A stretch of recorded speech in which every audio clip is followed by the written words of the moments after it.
We've all had that feeling of being alone in a crowded room. Well, when your family member goes missing, I don't care how many people are around you, you feel alone in the world. You feel like you're walking that path alone. And when folks that understand step up and they walk beside you and they stand for your loved one with you, it lifts that burden. It makes you feel like you're not alone. That's why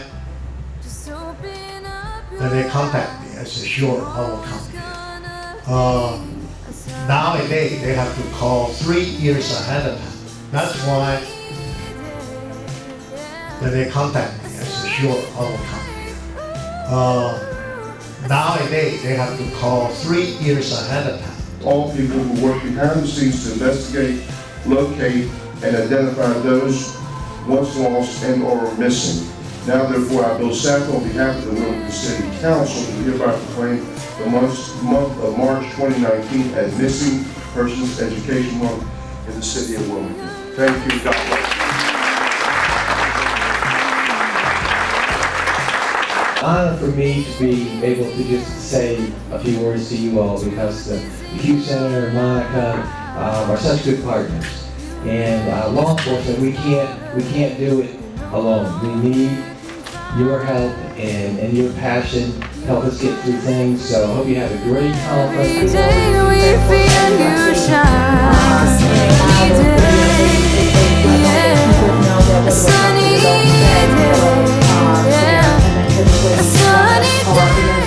Get this on and have her try this on. Stand up, Mona. Oh, hold your book. Come on, Yeah. there you go.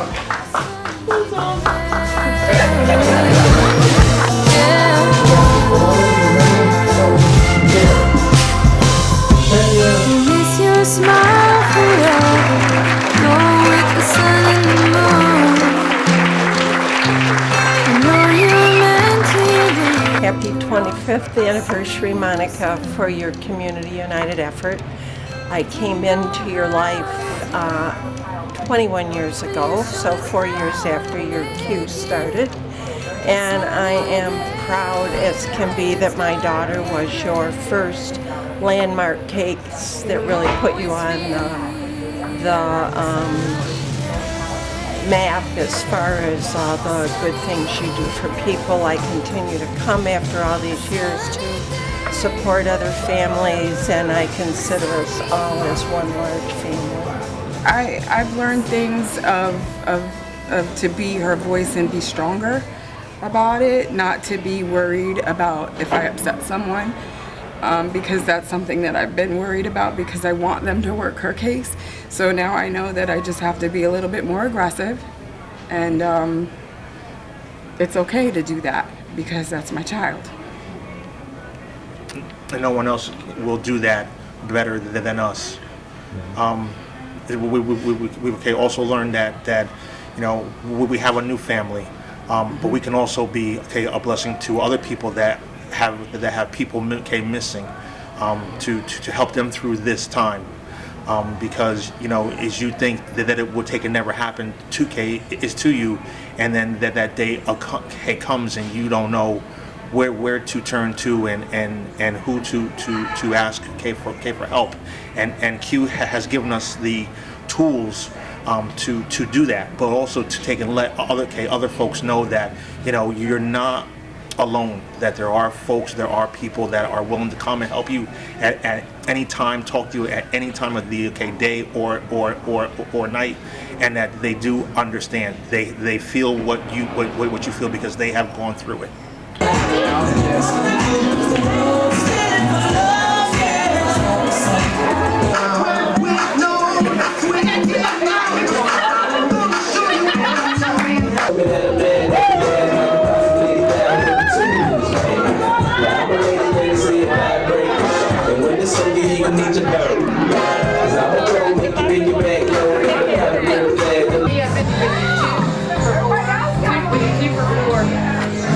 So yeah, they're $2 a piece, or you get the 12. Take your story. That's all we can do. Just to give you a number for NCMEC. That's all we can do. So they took my story, gave me one sheet of paper and a number, and that's it. That was all they did. So for Raymond, it's like he disappeared and then nobody cared. I met Monica, I called her, and she was just that advocate that I'm for you, I want to help you, I want to do this, I want to do that. And I was surprised because normally, then nobody want to listen to my story. It seemed like then nobody cared. And I was so glad to meet her in the and meet all these people. I'm thankful because now I get a chance to do what I do. And I get out and I talk to other people about missing children. I get out and I spotlight cold cases. That's what I do. I go to those cases that nobody has talked to, or parents that sit at home like me hoping somebody do something. And we are our best advocate. We have to get out and do something for our cases, because if we don't do anything for our cases, ain't nobody gonna get out there for us to do it. We gotta do it for ourselves, for our children. We have to be the voice for the voices, for the ones that's calling. And that's what I do. He's a great guy. First person to be there if you needed help. First person to tell you you screwed up. He'll tell you, but he also had a key to help you out. He wasn't real soft around the edges, but he was a good guy, you know, and he took pride in his work and everything. Every day for the rest of my life, I'm gonna have to try to figure out how to live without him. And it's hard. Some days I drown. Other days I just still drown, but I have a smile on my face for other people. It helps a lot to help other people doing the job that I'm doing right now. A friend of mine, I don't want to take up too much more time, but a friend of mine took my words, because there's not many friends that talk to you after this. They don't know what to say, and don't be mad at them. Don't be angry at people that can't handle it, because they can't handle it. Unfortunately, I have no choice. I have to handle it. But there's an F word in here, but I'll leave it out. I guess you guys can figure it out. Brandon, there's an empty chair at the table as I light the candles to share. My memories of you like a fable become fixed in my mind as a prayer. Your smiling face is nowhere, yet everywhere I turn. I feel that you are somewhere as my arms for you still yearn. The grayness that surrounds me is like dust within a storm. Today I feel desperately lonely. Without you, I'm still trying to learn. I hear often you have to let go now. Tell me exactly what does that mean? As I still struggle to understand how, when getting over you, feels so obscene. Does anyone know what it feels like to be hit by a proverbial truck, where no one stops to listen and they really don't give up, except for Q. Q is awesome. So let me just enlighten for those brave enough to care. My beautiful baby was taken by evil hands in the dark on a dare. His life one night was snuffed out like a candle caught in the rain. So excuse me when I rant and shout, but as a mother I feel so much pain. I pray that you will never have to endure the sorrow that rips at my heart. For each day's darkness and longing is invisible. Brandon remains in the dark. Thank you. I see many familiar faces in here and many new ones. This is my first time here. It won't be the last, because I know that probably a little more will come out of me with this. But I know that my stepdaughter, Karen Jo Smith, we look familiar, like we are related. I had people even say that, jokingly. I would have been 8 years old. I'm kind of not going to be there. To bury and fill that grave is my desire. And I do believe this is going to be the group that helps us do that. And for that, I'm grateful. Thank you.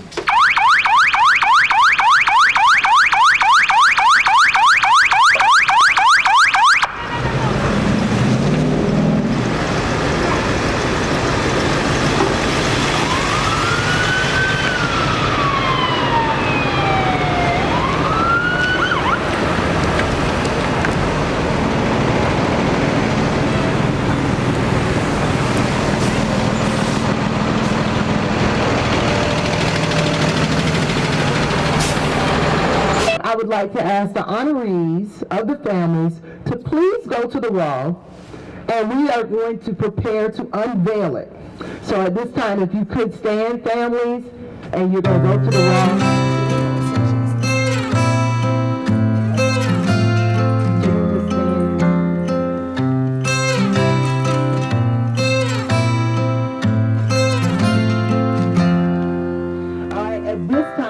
Don't know why it happened or happened that way. When I looked up to the sky and all I saw was gray. But slowly you show through and melt my worries away.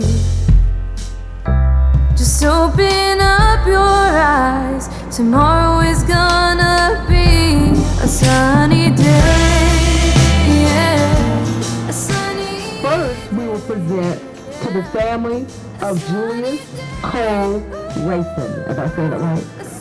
Racing.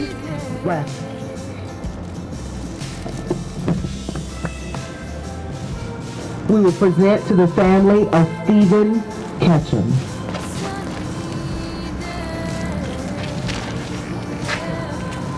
And I was like, I just can't believe it. But she is a beautiful. I'm Ashley Smith. My mother, Anna, and I are here to represent my cousin, Stephen Ketchum, who went missing on July 13, 2018, from our small hometown in southeast Missouri at the age of 26. It is an honor to have been invited to speak on his behalf. Stephen and I were raised more like siblings rather than cousins. We spent a lot of time together as we were growing up, and in our teen years we became best friends. He was 4 years younger than me, so he tagged along with me everywhere. Stephen was a comedian. He was literally one of the funniest people I've ever known.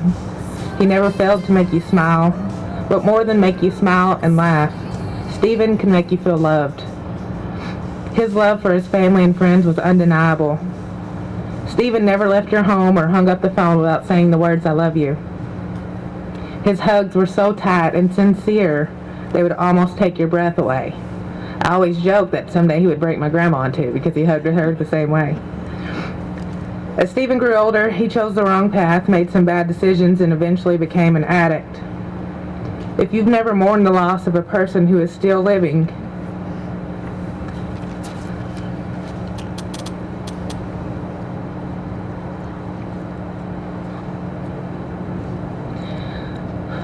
you've never loved an addict.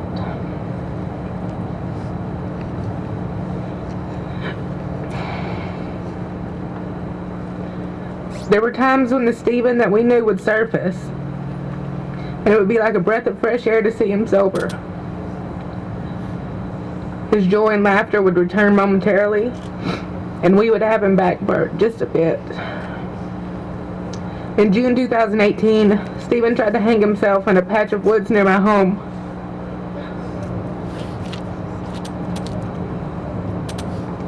The next morning, he showed up on my front porch.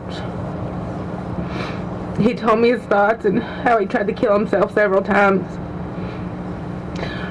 I talked him into checking into a mental health facility that day, and I drove him there. They only kept him for 3 days. And I picked him up, and he was still in the state of mind as he was when I dropped him off.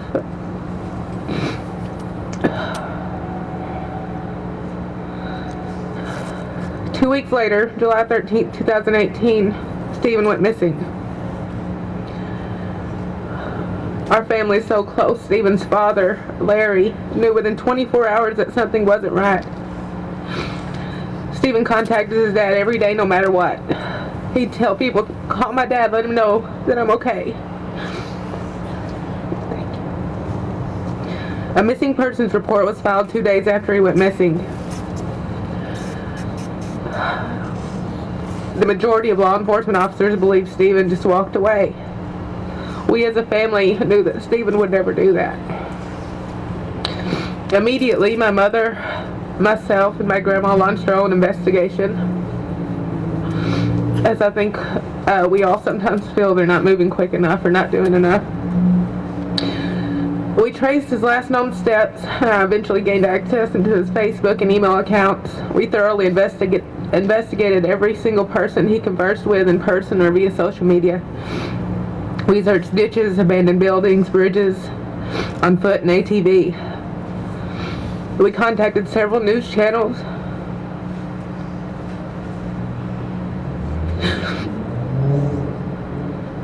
And they refused to air his story.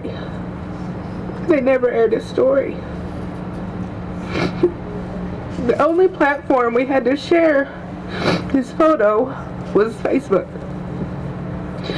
Stephen was covered in tattoos from neck to ankles, down both arms. And I always wonder if he hadn't have had those tattoos, or if he wasn't an addict, if we would have gotten more news coverage. I learned about Q and contacted our state rep, Marsha, I'm sorry. The search was organized in October. Stephen had already been missing for 3 months. Q selflessly showed up and searched land and waterways. The people of Q we met during the absolute hardest times of our lives were professional, determined, and relentless. We gained so many people who we are honored to now call our friends. Unfortunately, that search didn't produce remains or any answers for us that day. However, there was a strange peace, knowing that we knew where he wasn't. We were assured by Q that they would not give up in helping us find him.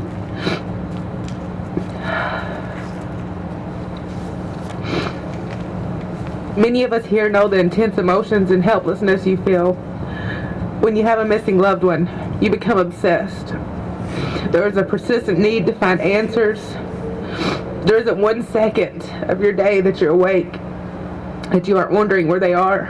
I remember waking up many nights, 3 o'clock in the morning on the dot, every morning, just for that reason, to wonder, where's Stephen?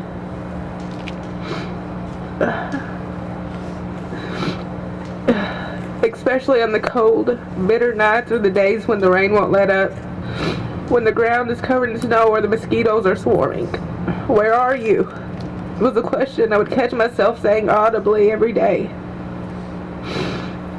There's an indescribable helplessness that you feel when there are no leads. There's an intense pain that consumes you at times.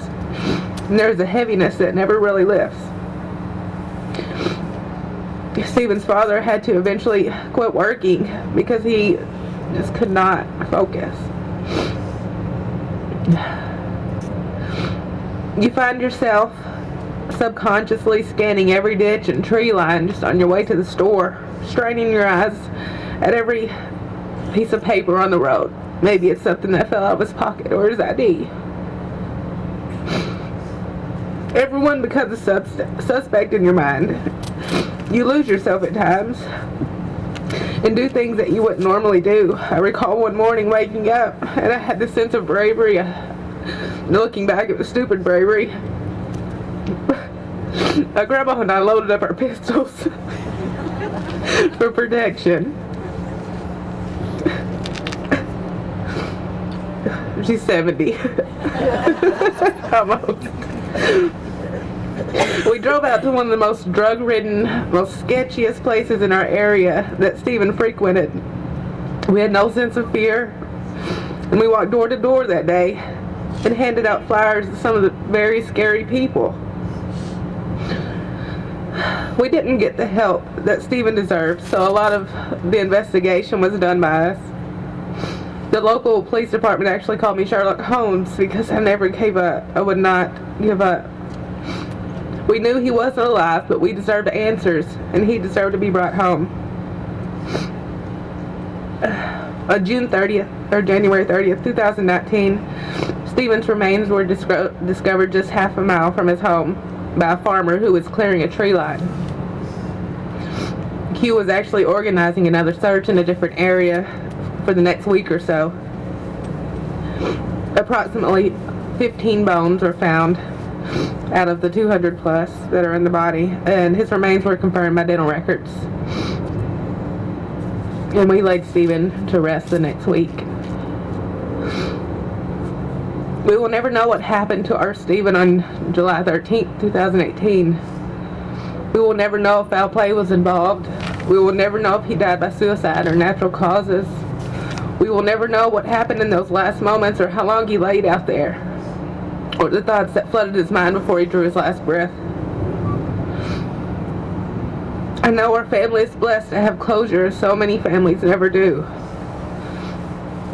We certainly still have questions, and I think we always will. We struggle with when to let go and let him rest in peace. I cannot tell you if that time ever comes because we have not made it there yet.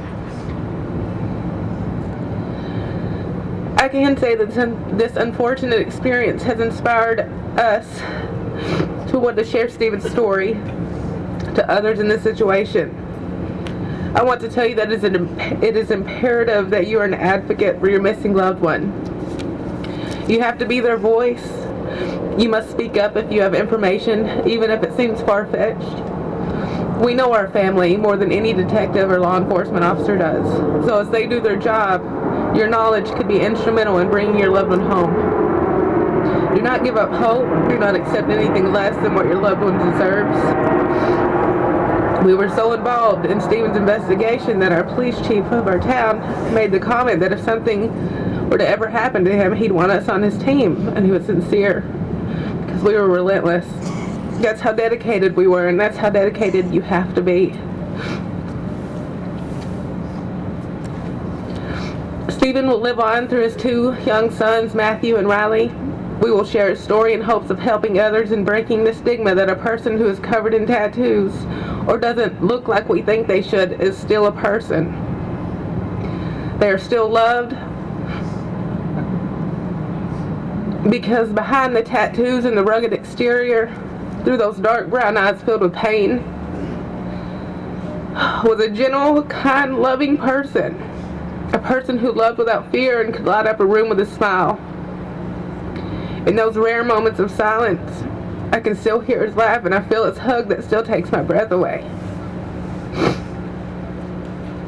On behalf of myself and my family, I want to thank you for your complete selflessness, dedication, and passion for this cause. I want to end with a poem by Robert Browning Hamilton. You may have heard it if you attended Dennis Gillen's class over the last 2 days. I think it is relevant to the masses in attendance today. I walked a mile with pleasure. She chatted all the way, but left me none the wiser for all she had to say. I walked a mile with sorrow, and ne'er a word said she, but oh, the things I learned from her when sorrow walked with me. When my son's name was mentioned to people when he was alive and even after his death, people always said and still say the same thing. That guy had the best smile and always had such a positive attitude and kind heart. Cole had the ability to make everyone he met feel special and loved. If he engaged in any type of conversation with anyone, a friend, a family member, a stranger, anyone, he always completely focused his attention on what they were saying with a genuine, caring manner. If Cole was personally struggling with something or having a bad day, most people would never know it. Throughout his life, he was always more concerned with helping other people with their own personal struggles than focusing on his. He was a great musician, a lyricist, a poet, and he thanked God daily for those gifts. Music and God were the most important things in his life. Most of the 200+ songs and poems he wrote throughout his life contain lyrics that helped him cope with the world. He really didn't write the lyrics for or about himself. He hoped they would help others with their struggles. He said from an early age, he hoped his music would change the world. In 2016, he was thrown a really tough blow in life. He was hearing voices and hallucinating. He was diagnosed with schizoaffective disorder. Cole refused to accept his diagnosis, and I can understand why. He believed he was enlightened and that he didn't have a mental disorder. In many ways, I have to agree with him because his diagnosis did not change his heart or his love for others. If anything, it made his love, kindness, and compassion for others grow stronger. but the choice to diagnose himself as enlightened was at the price of his own well-being. With Cole's choice to not take medication for his medical diagnosis, his family witnessed him discard all comforts of life and choose to live homeless. It was a devastating thing to watch. However, we were fortunate he befriended two very compassionate people that convinced him to take refuge in their home and not on the streets. On the afternoon of February 16th, 2018, Cole went down to a coffee shop and left a note with the barista for his friends and family. The note said, "To my friends and family, there are things I must do, and though you do not understand or believe, I do, and I must walk by faith and not by sight. My calling has been spoken, and now I have listened. This is something I cannot evade any longer. Thank you for everything you've ever done for me, and for all your love and care. I will see you soon. Do not worry. God and the gods are on my side. Love, Julius Cole Rassin." When he left the coffee shop, it was the last time he was ever seen. I don't like to think of that day. As his mother, I knew and felt an unknown deep sadness in the bottom of my heart, and I knew I may never see him again. At that time, when he went missing, part of my heart went missing. I think all of us who have had a loved one go missing know that feeling. Part of you goes missing with them too. When I contacted Q Center, Monica immediately gathered information from me and got the ball rolling in trying to locate Cole. But Q Center does so much more than that. Monica counseled me. She listened to me cry. She saw me fall apart. She prepared me for any type of outcome. She prayed with me. She gave me strength to focus on finding Cole. Over a week had passed, and there were no solid leads of any kind to help locate Cole. I spent every hour of every day trying to think of something I could do to maybe help the detectives. I couldn't eat. I couldn't sleep. All I could think about was finding him. Monica suggested we hold a candlelight vigil in the community to show support in finding Cole. We scheduled the event for February 25th and titled it "Shine a Light for Julius Cole to help him find his way home." On February 24th, the day before the candlelight, I received a phone call from Cole's father. He told me that the detectives believed they had discovered Cole's body in the Cape Fear River.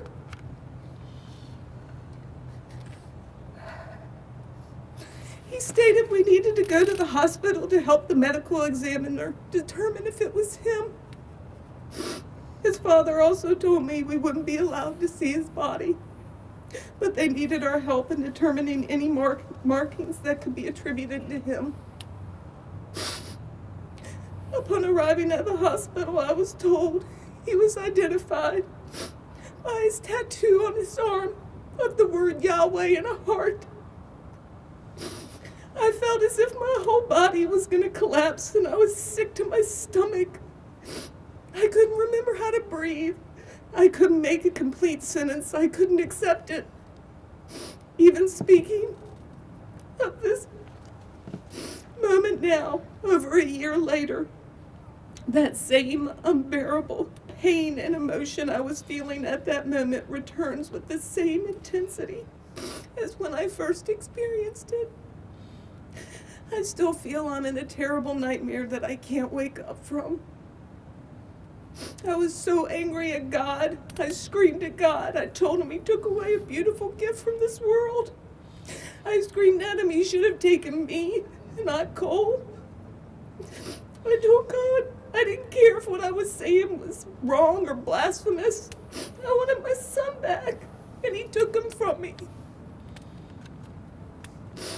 But I didn't stay mad at God for long. because I couldn't. Because God gave me and the world Cole. Cole accomplished a lot in his short life, and I know he attributes those accomplishments to God. In 2014, Cole got the tattoo Hold Hope on the upper palm of his hand between his first and second finger. It said Hold Hope, so that when he held the peace sign, you could see it. He surprised me and his younger brother with that tattoo. The three of us were going through some difficult struggles that were beyond our control during the time. When he showed us the tattoo for the first time, he said, "Hold hope, we will all find peace." And he wrote a song about hope to go with the tattoo. It meant the world to his brother and me that he would do that. However, we had no idea in 2014 that the very words Cole wrote to bring us comfort then would also be the words that gave us the strength we needed to heal from the loss of his life in 2018.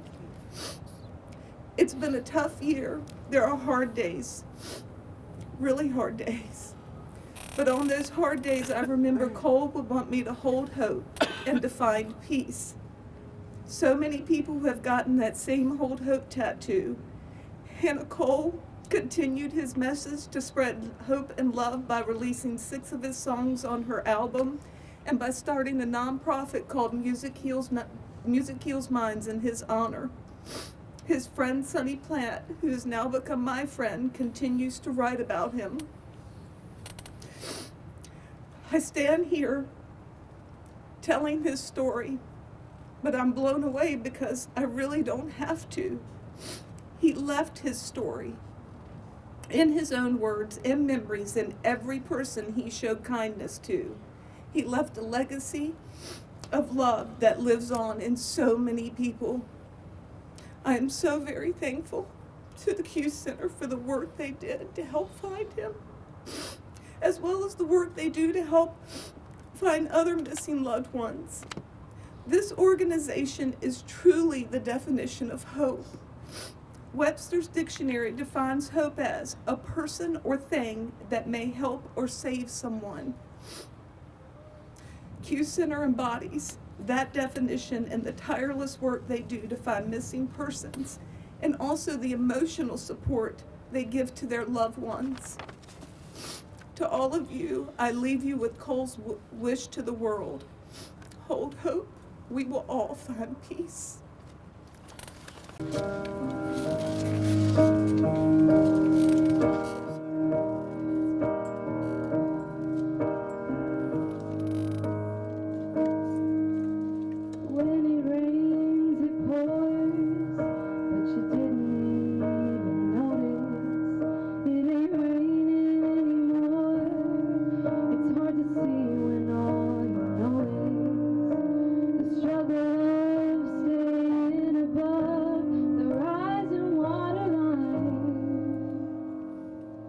Well, the sky is finally open, the rain and wind stop blowing, but you're stuck out in the same old storm again.